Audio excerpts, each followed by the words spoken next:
உங்க கூட்டணியும் திமுகவும் சேர்ந்து விஜய டீல் பண்ணி க்ளோஸ் பண்றதுக்கு பிளான் பண்றதா நேற்று விஜய் மேடையில் பேசினாரு.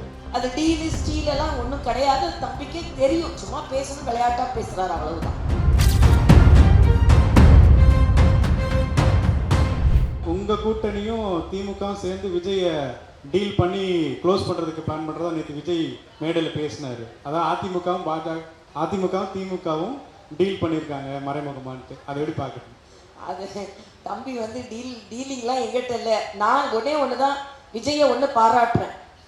ஏன்னா திமுகவிடம் இருந்து என்னென்ன தவறுகள் பொய் சொன்னார்களோ அதை தெளிவாக எடுத்து சொன்னார்.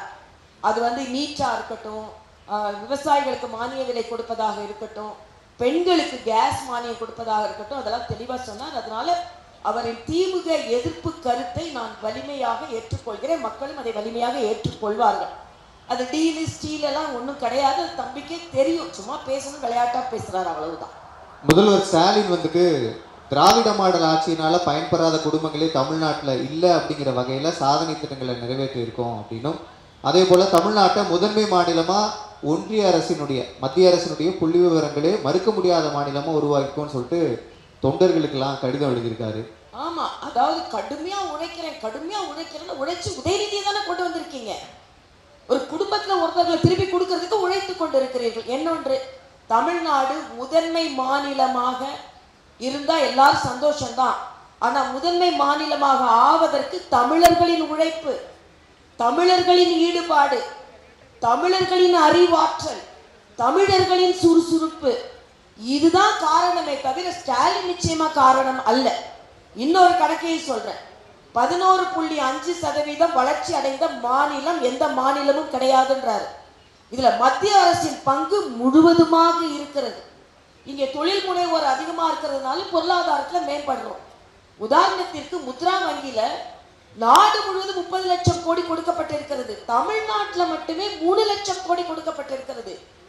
இதுல 68% பெண்கள், 11% சிறுபான்மையினர். அதே மாதிரிதான் நாங்க சாலையோர வியாபாரிகளுக்கு பல லட்சமான பெண்களுக்கு கொடுக்கப்பட்டிருக்கிறது. மத்திய அரசின் துணை இல்லாமல் இவர்களுக்கு பொருளாதார மேம்பாடு கிடையாது. இந்த முதல்வர் எங்க வேணாலும் போய் சொல்லட்டும், தனி மாநிலம் கிடையாது. இது எல்லாவற்றிலும் மத்திய அரசின் பங்கு இருக்கிறது.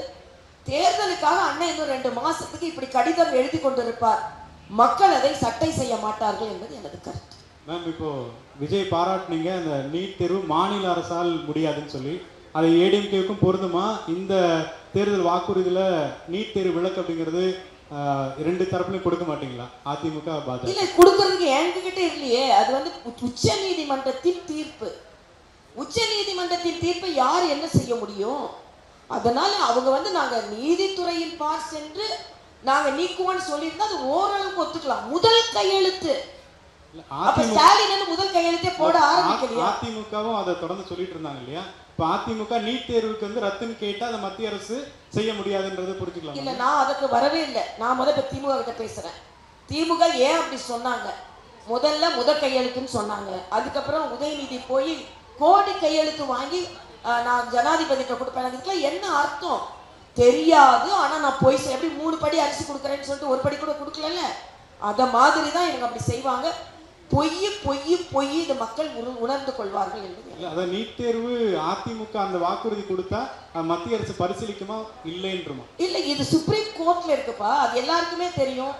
அதனால இவங்கள மாதிரி கையெழுத்து முதல் கையெழுத்து போடுவேன்னு சொன்னது பொய்யா இல்லையா? அப்பதான் ஸ்டாலின் ஒரே ஒரு கேள்வி கேட்கிறேன். சுப்ரீம் கோர்ட்ல உள்ள ஆர்டர்னு தெரியாதா? தெரிஞ்சு பொய் சொன்னீங்களா? நீங்க சொல்றது புரிஞ்சிச்சு மேம். ஏடிஎம்கே இந்த வாட்டி அந்த வாக்குறுதி கொடுக்கறதா இருந்தா இது அவருக்குமே நீ சொல்ற பதிலா இருக்குமான்னு பாத்து. நான் இப்ப அதுக்கு வரவில்லை. கொடுக்கறதா இருந்தா அவங்களுக்கு எல்லாம் தெரியும். இப்ப ஏன் அதுக்கு நீங்க அங்க போறீங்க? மதுவிலக்கு அந்த கான்செப்ட் கடந்த தேர்தல பெருசா இருந்துச்சு. இப்ப அதெல்லாம் மறந்துட்டாங்களா கட்சிகள்லாம்? அமைதியா இருக்காங்களா? என்ன காரணம்? நீங்க அது இந்த டிமாண்ட்ஸ்ல நிறைய வந்திருக்கா?